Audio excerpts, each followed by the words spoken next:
ඔබ දන්නවාද දුම්කොළ සමාගම්වල ප්‍රධාන ඉලක්කය ඔබේ දරුවා වග.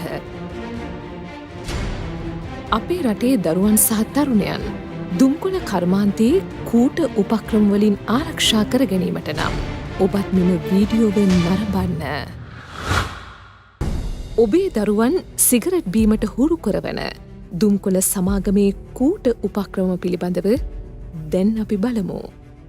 මෙහි එක් උපක්‍රමයක් ලෙස ඔවුන් යොදාගන්නේ ළමුන් ගැවසෙන ස්ථාන අවට වෙළඳ සැල්වල දුම් වැටි බහුල කිරීමයි.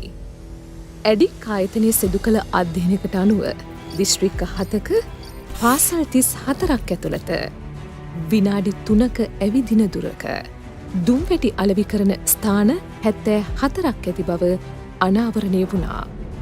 ළමුන්ට ප්‍රවේශ විය හැකි ස්ථානවල සිගරට් බහුල කිරීම, ළමුන්ට ලබාගත හැකි මිල ගණන්වලට සිගරට් වර්ග සුලභ කිරීම දුම්කොළ සමාගමේ උපක්‍රමයන්. ළමුන්ගේ ඇස් මට්ටමින් ඇස් ගැටෙන තැන්වල සිගරට් අසුරා තැබීමත් ඔවුන්ගේ තවත් උපක්‍රමයක්.